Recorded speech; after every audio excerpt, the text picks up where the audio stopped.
Hello friends, and thanks for joining us. Today we are delighted to be taking you on a virtual food tour through NAARM, also known by its colonised name, Melbourne. This is FOODinNAARM. Our virtual tour today is in Naarm, the unceded land of the Wurundjeri and Boonwurrung peoples of the Kulin Nation. We would like to respectfully acknowledge the traditional owners of the land and pay respect to their elders past, present, and emerging. In this tour, we will start from the northern end of Swanston Street and make our way southward to the river, Birarung. And along the way, we will stop by a few restaurants to see what kinds of food we can find. Food is wonderful, not only because it tastes good and fuels our body, but also because it is an experience of the people and place that it comes from. Food is related to land. It is related to family and community. It's related to culture, and it's related to history. What delicious food can we find in Naarm, and what insightful stories might they unlock for us? This is what we are hoping to discover in this virtual food tour. Our first location for the day is Swanston Square, which is at the northern end of Swanston Street. This is where the portrait of William Barrack overlooks the streets from the face of an 85-meter-high apartment building. This building was completed in 2015 and was designed as a recognition of the history and presence of Aboriginal nations on the land. William Barrack was the last broadly recognized Naranggaita, or elder, of the Wurundjeri people, known for his strong beliefs in the rights of his people, as well as his exceptional leadership and political skills. In his lifetime, he experienced the occupation of his father's traditional lands, witnessed the infamous Batman Treaty, succeeded his cousin Simon Wonga as Naranggaita, and fought with the colonial government of his time to return the land that was stolen from his people. He is now recognized as an influential spokesman and crusader for Aboriginal social rights. He also was instrumental in petitioning the Victorian government to retain Corandurg, and also was an important translator of Wurundjeri culture through his visual cultural documents.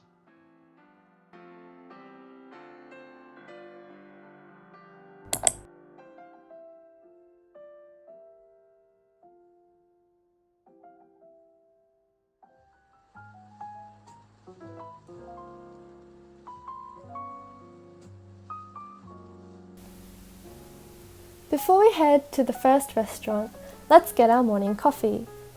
In one of the laneways not too far from Swanston Street, there's a small cafe where we can grab a cup of coffee and some other treats too.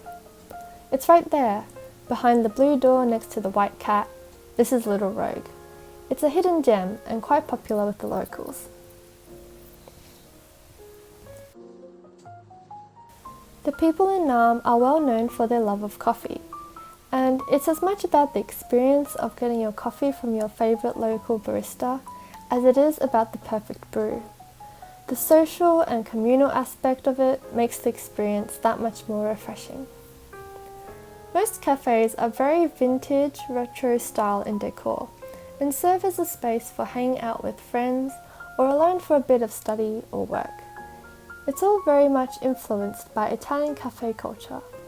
After all, it was the Italian population who started this European-based cafe culture craze.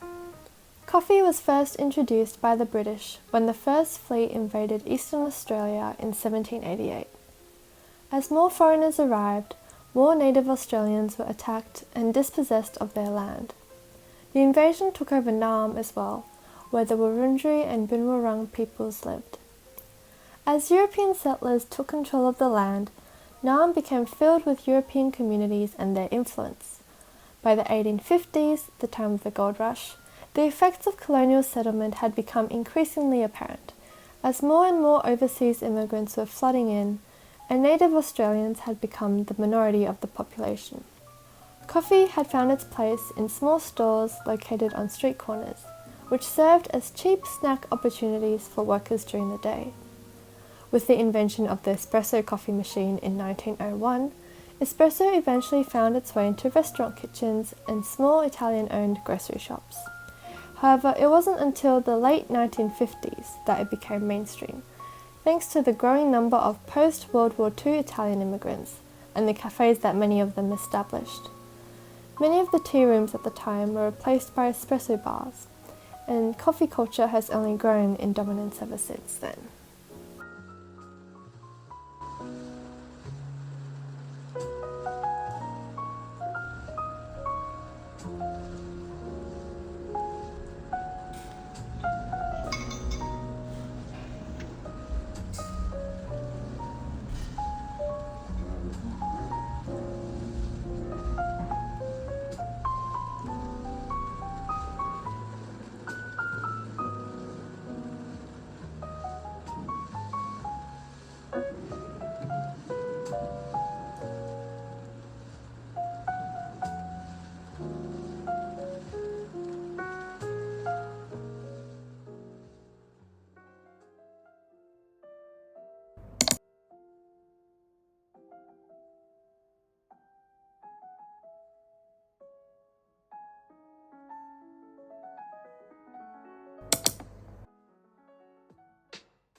Hey guys, it's Izzy, and I will be introducing you to the first restaurant of the day, Rooftop Bar. So where is this beautiful place located? It's located on the top floor of the Curtain House, a building that is like a vertical laneway for entertainment. This place has amazing views of the city skyline and is the perfect spot in summer or spring to hang out with a couple of friends. So why is Rooftop so special? Rooftop houses its very own burger shack that pumps out delicious burgers, sandwiches, salads and fries, as well as having their own herb garden that they use to make drinks. Their bar features a modest selection of drinks that caters for everyone, and the atmosphere is very relaxed. It's also a great place to wind down after a hard day's work, and on some evenings the dining area transforms into a rooftop cinema where the food and drinks can be enjoyed with a movie. So where did it all begin? This idea of the open-air cinema in a downtown area was pioneered by Barry Barton, the CEO of Right Angle Studio and the director of Rooftop Cinema. He found that the traditional cinema experience of sticky carpets and limited food options didn't match the effort that had been put into the films. And as it turns out, many locals seem to agree, as the unique combination of delicious food, open night sky, and urban environment has proved to be a very popular setting for film viewing. So, why burgers? The choice of burgers as the main menu is quite strategic. On one hand, it pairs well with the vision of an elevated cinema experience because it is more substantial and luxurious compared to your typical popcorn and soft drink, but still easy to eat. On the other hand, it also serves as the perfect casual yet magnificent meal that you can enjoy while socialising with friends. Moreover, it is quite economical to produce and is easily customisable to accommodate for a variety of food preferences. Burgers have been around for a while. In fact, it can be traced back to around the end of the 19th century in America. However, for the prominence of burgers in Naarm, we can thank Jeff Wong and Daniel Wilson, who founded Huckster Burger in 2011 and were the first in Naarm to approach the burger with a restaurant mindset.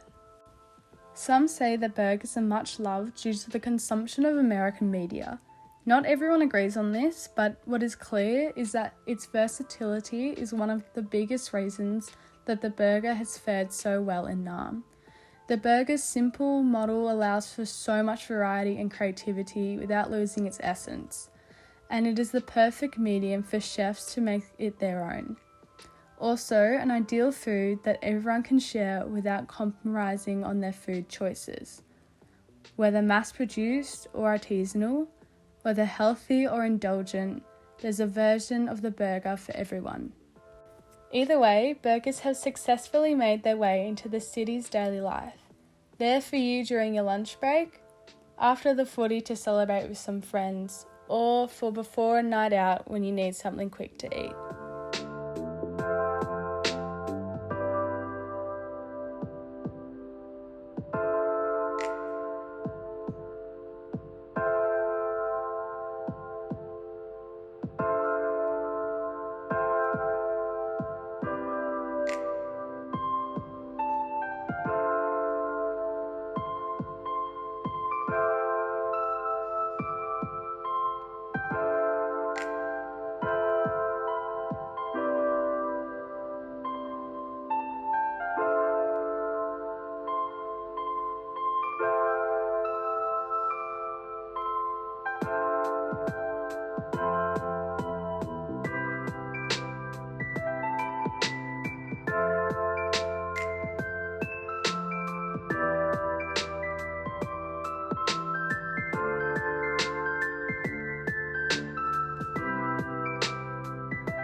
Next up, we're heading to Shanghai Street in Chinatown.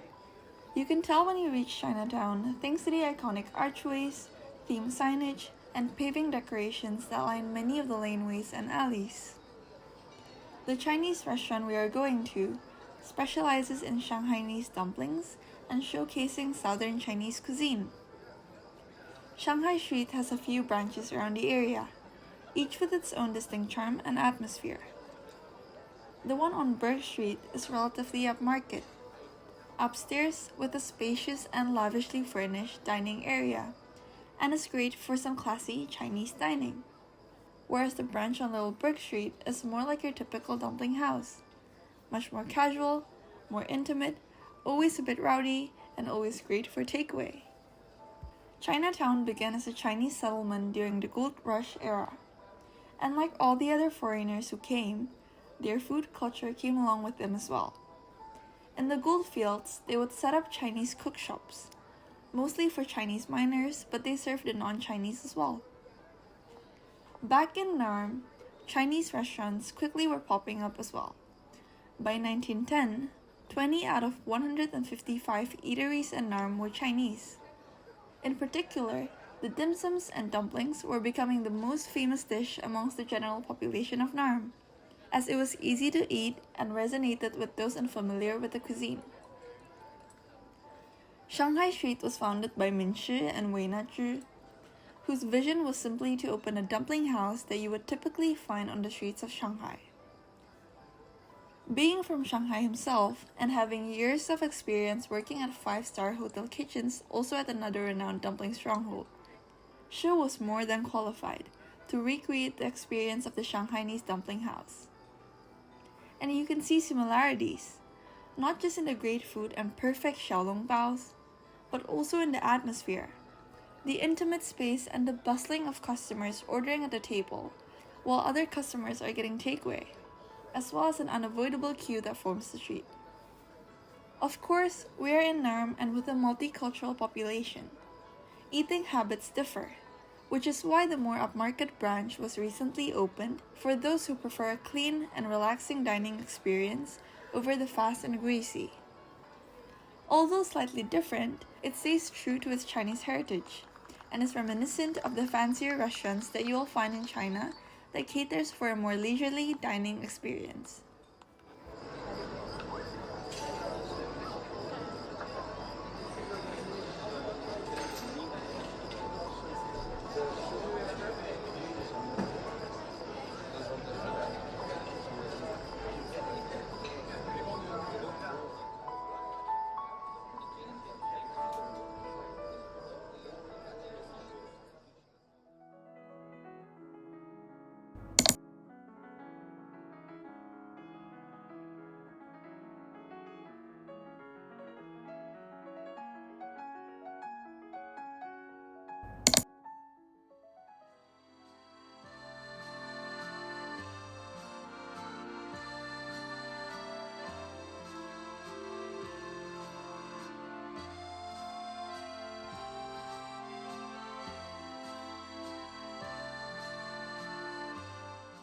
If you walk around Nam, you will notice that along some of the footpath are these cylindrical kiosks. Sometimes they're just a place for posters or a map, but other times you see them unfurled to reveal small pop-up shops.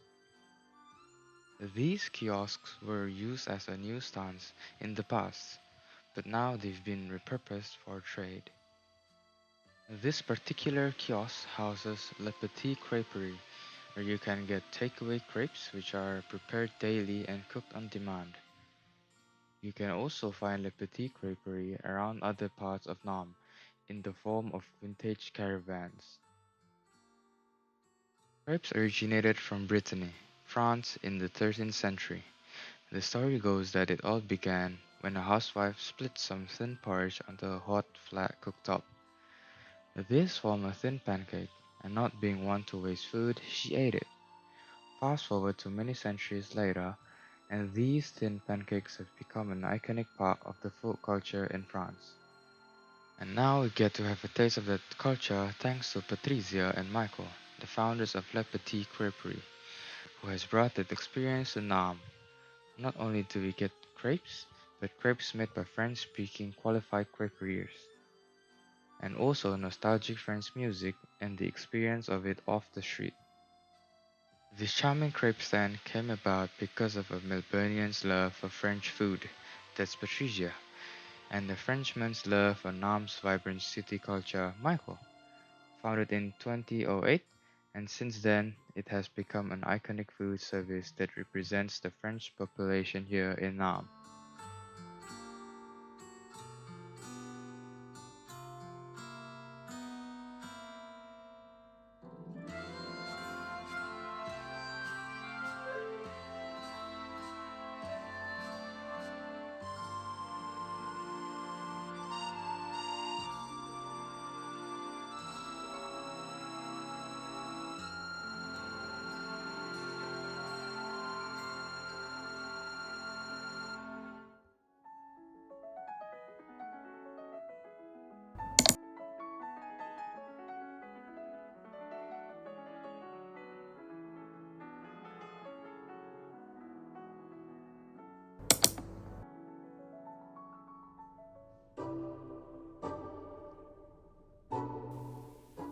Our final stop of the day is at Federation Square. Federation Square is Naarm's civic centre and cultural precinct, located next to the Birrarung, which is also known as the Yarra River.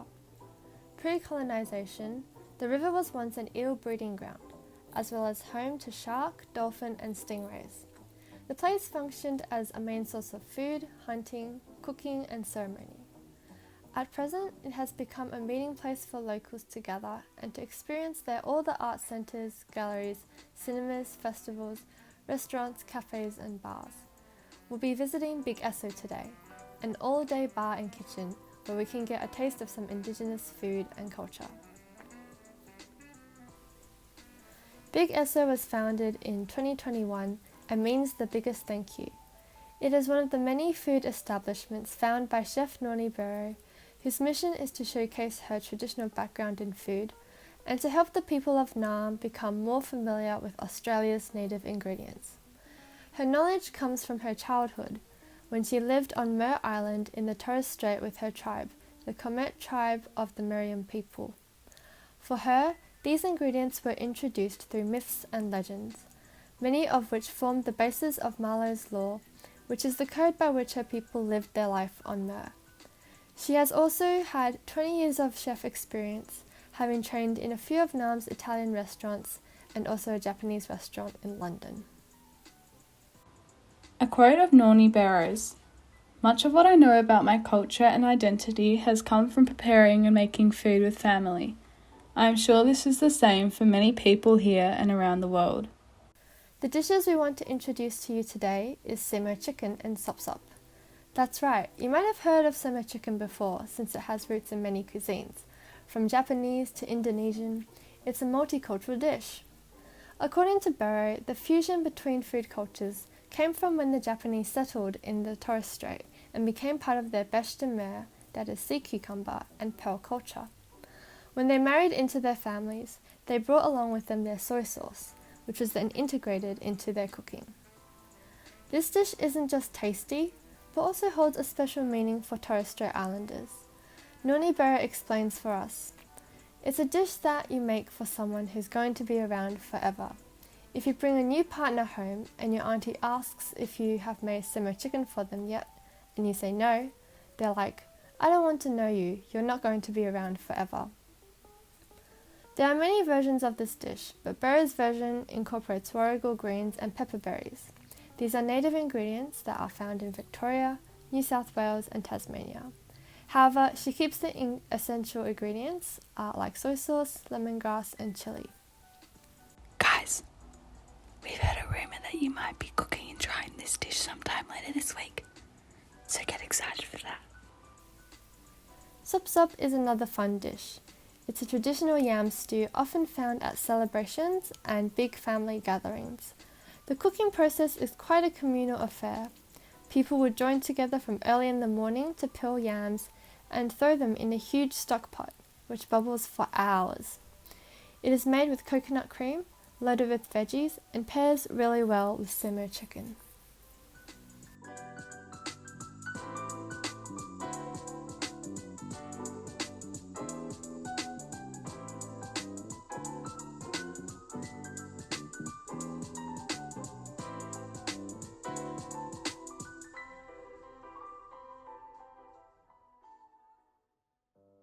And that brings us to the end of our food tour.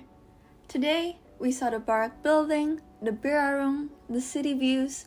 We've had some coffee, we've tried burgers and dumplings and crepes and sop. We've heard some of the stories behind each of the foods and how they have become a quintessential part of FOODinNAARM today. There's so much more to see and food to eat. But we hope that you've enjoyed this tour. And thanks again for coming. Bye. Bye.